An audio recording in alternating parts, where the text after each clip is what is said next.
2025년 3월 9일 오늘 일요일 대한공화국 디지털실록을 기술하겠습니다. 어제 3월 8일 토요일 윤석열이 석방됐습니다. 이 말은 작년 3일 계엄 이후로 3개월하고도 일주일이 지났는데 지금 하나도 해결된 것이 없습니다. 마치 뭐가 해결된 것 같이 그렇게 생각하고 정치권에서는 개나 고등이나 다 나와가지고 개헌론을 떠들고 있는데 12.3 계엄 이후로 해결된 게 하나도 없어요. 다 그대로고 오히려 원점으로 돌아갔습니다. 윤석열은 석방돼서 자유 몸이 됐고 마치 처음에 엘바섬으로 유배됐다가 콘토 중리한 나폴레옹이 손을 흔들고 오는 것처럼 백일천하를 준비하기 위해서 개성장군처럼 윤석열도 용산 관저로 들어갔습니다. 백일천하에서 워터루 전투로 다시 패전하고 전쟁광 나폴레옹은 센텔레나로 완전히 묘지로 들어가고 말았죠. 윤석열도 개선장군처럼 나타났지만 그의 운명은 결코 녹록지 않기 때문에 이미 12월 3일 개헌이 불법 개헌으로 규정됐음에도 지금 그대로인데 그가 개선해도 되는 것이 아니고 지금 정리가 될 수 있는 시간을 지금 기다리고 있는 마당이니까 그렇게 볼 것은 아닙니다. 다만 제가 이 이야기를 하는 이유는 12.3 계엄이 석 달 일주일이 지나도록 아무것도 지금 해결된 것이 없는데 정치권에서 아까 말한 대로 개나 고등이나 다 나와서 개헌론을 말하는 것이 몹시 어쩌지 않고 가차나서 제가 이야기를 합니다. 말하는 사람들이 흔히 그런 이야기 하죠. 제왕적 대통령제다. 제왕적 대통령제였으면 이 1987차제 헌법이 대통령을 둘이나 탄핵을 시킬 수 있었겠습니까? 윤석열 탄핵될 것이기 때문에. 그 말은 제왕적 대통령제가 아니란 이야기예요. 제왕적 대통령제면 탄핵을 시킬 수가 없는 겁니다. 아니기 때문에 탄핵이 가능한 거예요. 그러면 탄핵이 벌어지는 일은 제왕적 대통령제에서 탄핵이 벌어지냐? 그것이 아니고 헌정을 유린하는 그런 그 정권 마인드를 가지고 있기 때문에 자기들이 탄핵을 자초하는 것이지 제왕적 대통령제에서도 아니고 헌법 다선터가 아닙니다. 그럼 또 어떤 일은 그런 이야기합니다. 분권형이라면서 내각제 요소라든가 이런 걸 강조합니다.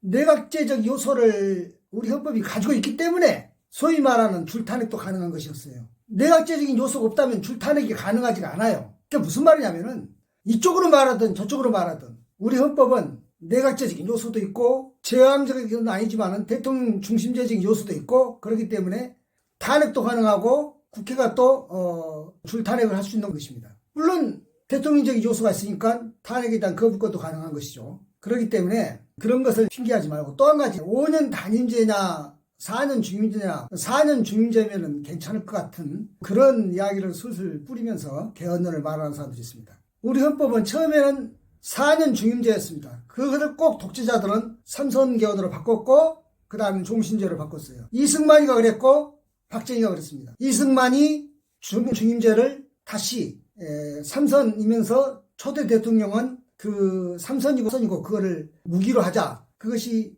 그 유명한 4.4.5 개헌이고 그렇게 해서 독재하다가 쫓겨났죠. 박정희가 4년 중임제를 3번 하는 3선 개헌으로 바꿨다가 그 다음에는 유신헌법으로 바꿨다가 김정규에게 죽임을 당했습니다. 그러니까 4년 중임제면은 굉장히 좋을 것 같은 그런 이야기를 꺼내는 것은 정치인들 이야기지 우리 국민 인생하고는 별로 상관이 없습니다. 오히려 이 단임제라는 것이 왜 나는가를 생각해 봐야 돼요. 그러니까 중임제는 꼭 장기 집권의 유혹을 가져가지고 독재자들이 그걸 악용했기 때문에 지긋지긋하니까 중임제 하지 말고 그냥 5년 단임을 하자. 원래는 7년 단임이 그 전두환이가 내세웠던 거죠. 비록 체육관 대통령이지만 전두환이가 체육관에서 뽑는 간접선거일망정 7년 단임제를 하자는 것은 우리 국민들이 이제 4년 중임이고 3선이고 종신제고 지긋지긋하니까 단임제로 바꾼 것인데 자기가 욕심은 있으니까 7년을 했었다가 그 다음에 6월 항쟁으로 1987차제 헌법이 들어서면서 5년 단임제로 바뀐 거예요. 그러니까 5년 단임제가 그냥 하늘에 뚝 떨어진 것이 아니라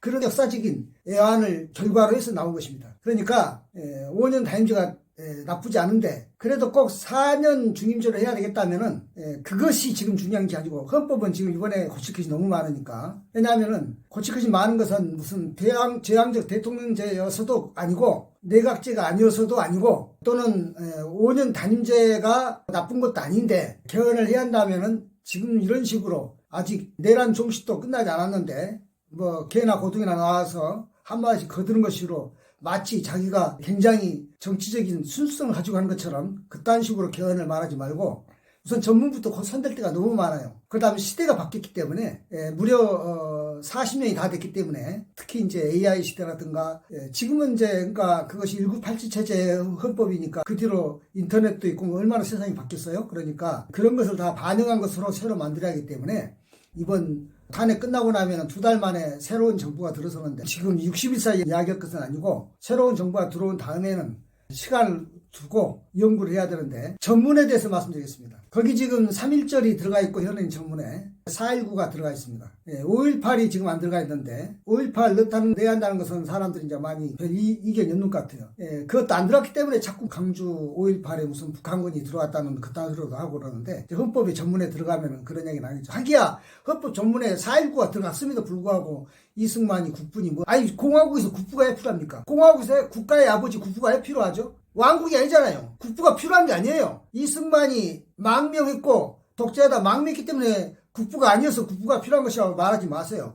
망명 안 하고 독재 안 했어도 국부가 필요한 것이 아니에요. 왕국에서나 필요한 것이죠. 그래서 세계 3대 혁명이 뭡니까? 프랑스 대혁명, 미국 독립혁명, 러시아 혁명 3대 혁명이 다 무엇이에요? 왕국에서 공화국으로 바뀐 데 의미가 둔 것입니다. 그래요. 국부라는 말은 왕국적인 용어에 써먹지 말아야 돼요. 다른 나라 쓴다 해서 쓰는 것이 아니에요. 미국에서도 미국 독립혁명에서 1776년에 독립혁명해가지고 1789년에 워싱턴 정부가 처음으로 들어섰는데 워싱턴을 미국에서 국부라고 말하지 않아요. 초대 대통령이라고 하는 그러니까는 이승만이 국부해야 될 필요도 없고 더구나 4.19는 뭐냐면은 이승만 독재를 부정한 것이 4.19예요. 3.1절은 일제와 합방조약을 맺고 늑약을 맺었던 조선 왕조와 이런 것들을 다 부정한 것이 3.1절이기 때문에 들어가 있는 것이죠. 5.18을 그때는 미처 못 넣었는데 앞으로는 넣겠다고 한 것도 뭐냐면은 유신 독재 체제를 부정한 것이 5.18이기 때문에 넣는 거예요. 단순히 전두환을 부정하는데 그친 것이 아니에요. 전두환이 5.18 자행할 때가 바로 유신헌법 체제하였어요. 그런데 정말로 중요한 게 뭐냐면은 아까 미국 독립혁명이 13년 만에 공화정을 출발시켰고 프랑스 대혁명은 공화정을 세웠다가 바로 다시 그 공화정이 없어지고 나폴레옹 그 제정으로 있다가 1830년 그러니까 대혁명으로부터 40 만에 다시 그 입헌 공화정 군주정 그것을 했다가 다시 48년 그러니까는 무려 60년 가까이 돼서 59년 만에 다시 또 공화정을 했는데 그걸 또 나폴레옹 3세가 다시 또 왕정으로 바꿔버려가지고 그 다음에 다시 거의 100년이 지나서야 공화정이 됐습니다. 그러니까 우리는 동학혁명으로부터 25년 만에 3.1절로 해서 대한민국 임정부가 세워졌는데 동학혁명이 유네스코에도 등재를 시켰어요. 왜냐하면 아까 세계 3대 혁명과 마찬가지로 조선왕조에 대해서 말하자면 대항한 것이니까 인내천이 뭡니까? 사람이 하늘이다. 그 전에는 조선왕조 뭐예요? 임금이 하늘이죠. 그 동학혁명은 사람이 하늘이다 이거예요. 그것이 공화정이에요. 동학혁명 정신은 교회에도 많습니다. 대동세상. 대동이란 게 평등을 말하는 거죠.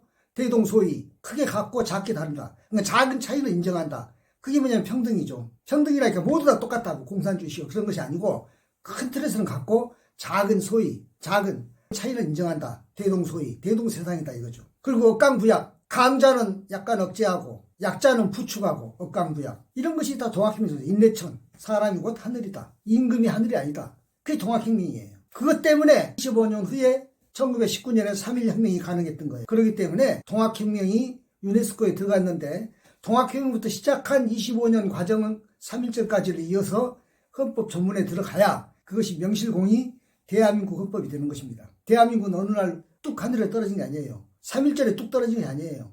1919년 새로운 나라를 만들자고 할 때 왕국을 만들자고 한 사람은 한 사람도 없었어요. 3.1절이 고종 그 장례식 아닙니까? 그러면 왕국을 만들자는 사람도 있었어야죠. 없어요. 새로운 나라는 왕국이 아닌 공화국을 만들자고 그랬죠. 그래서 3.1절이 중요한 거예요. 그 3.1절이 있게 한 것은 동학혁명이 있었기 때문에 25년 만에 가능한 것이니까 동학혁명 3.1절, 그 다음에 4.19, 그 다음에 5.1 이렇게 해가지고 4개가 지금 유네스코에 이제 등재가 됐는데 그 3.1절이 아직 등재 못했는데 그러니까 동학혁명에서 5.18까지 등재가 됐거든요. 유네스코는 세계적인 기구 아닙니까? 유엔 산하기구니까 적어도 우리 헌법이 그걸 담아야 될 거 아니에요. 왜냐하면 프랑스는 프랑스 대혁명을 자랑하고 미국은 미국 독립혁명을 자랑하고 그러는데 왜 우리는 동학혁명을 유네스코가 등재했음에도 불구하고 우리가 그것을 내세우지 못합니까?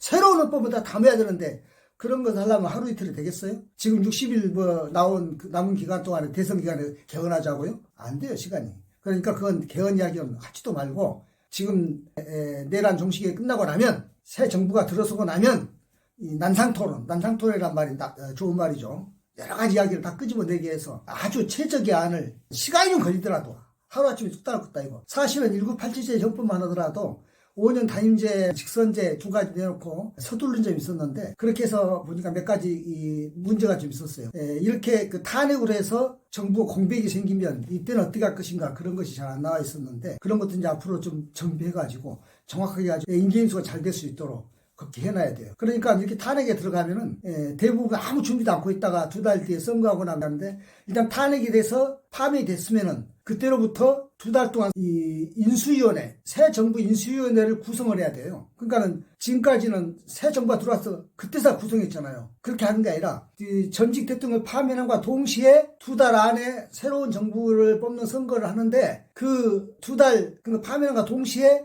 새로운 정부 인수위원을 두는 것으로 그렇게 딱 내각을 만들어야 돼요. 그러니까 전 정부 내각이 그냥 그 시간을 기다리고 있는 것이 아니라 그거는 완전히 거국 정부죠. 거국 내각 비슷하게 해가지고 그러니까 지금으로 말하자면은 윤석열 정부 인사들이 두 달 동안 이렇게 하는 것이 아니고 윤석열 정부 인사를 포함한 새로운 정부 인사를 투입해가지고 각 정당 또는 국회도 또는 법원들 이렇게 같이 인수위원회를 구성을 해갖고 있다가 두 달 동안에 인수위 작업을 다 끝내가지고 새로운 정부가 들어오면은 그때서만 인수위원회 만들고 이렇게 할 필요 없이 그렇게 해야 되는데 그런 것은 이제 헌법이 바뀌어져야 되고 그 다음에 또 한 가지 있었죠. 서울이 세종으로 수도 옮긴다 그런 것도 해야 될 것이고 그래서 새로운 헌법은 동학혁명 5.18 이런 것들이 다 전문에 실려한다는 것 그 다음에 수도가 서울서 다른 데로 옮길 수 있다고 하는 것 이런 것이라든지 인수위원회는 새 정부부터 새로 시작한 것이 아니고 이미 전직 대통령을 파면한 순간부터 인수위원회가 거국정부로 구성이 돼야 한다든가 이런 것들 그런 것도 기타 많지요. 그 다음에 정치, 경제, 사회, 문화 바뀐 게 많잖아요. 왜냐하면은 이제는 정부와 사회로 넘어왔기 때문에 그 산업화 사회하고 다르니까 그런 것들까지 다 포함한 개헌해야 되니까 그렇게 섣불리 개헌 이야기를 하면 안 된다 그런 말씀을 드립니다. 그리고 동학혁명이 프랑스가 그렇게 자랑하는 프랑스 대혁명, 미국이 그렇게 자랑하는 독립혁명 그런 것과 필적할 만한 혁명임에도 불구하고 우리는 그동안에 너무 홀대해 왔다는 것 그러다 보니까 3.1절이 너무 초라한 거예요. 왜냐하면 마치 부모 없는 자식처럼 3.1절의 부모는 말하자면 동학혁명이거든요. 1919년 3.1혁명의 그 부모가 동학혁명인데 그 동학혁명 부모를 무시하고 3.1혁명 하다 보니까 그것이 건국절도 안 입네 뭡네 해가며 별 말이 많았잖아요. 그러니까 3.1혁명이 왕국에서 공화국으로 바뀐 것인데 그것이 그 단초는 어디서 제공했냐면 동학혁명이 제공했다는 얘기예요. 그러니까 프랑스 대혁명이 그 뒤로 41년 뒤에 7월혁명, 그 다음에 59년 뒤에 2월혁명을 다 가능하게 했고 그것이 다시 거의 100년 뒤에 이제 5공화국이라든가 그런 것들이 가능하게 했는데 그런 것을 우리가 생각할 때 세계 3대 혁명에 필적할 만한 동학혁명의 가치를 우리가 다시 한번 발견해야 되고 그 유네스코에다가 등재까지 해서 잘 등재가 됐었는데 우리는 그렇게 해놓고도 진가를 모르는 그리고 지금 21세기 들어와가지고 대한민국이 세계적 이상이 높아진 게 뭡니까? 아주 짧은 시간에 민주주의를 완성하는 나라. 그 촛불혁명도 세계적으로 알아주는 이야기지만은 지금 이 윤석열 탄핵 국면에서도 세계가 주목하고 있어요. 지금 너무 빡빡하냐 그냥 이것을 우리가 내랑 종식을 끝내고 나면 세계는 이제 우리에게 대해서 굉장히 경의를 표할 겁니다. 민주주의 선진국으로서의 우리의 혁명 수출국이 되는 거죠. 과연 이 코리아 혁명이라는 것이 어떤 것인가를 세계에 과시할 수 있는 그런 게 되는 것이죠. 이미 5.18은 세계적으로 유네스코에도 등재됐지만은 세계적으로 그 부러워하는 그런 혁명의 그 모범이 된 거 아닙니까? 그러와 마찬가지로 이번에 윤석열 탄핵 국면을 잘 마무리하고 나면은 세계가 우리나라를 다시 한번 알아주는 새로운 기회가 될 것입니다.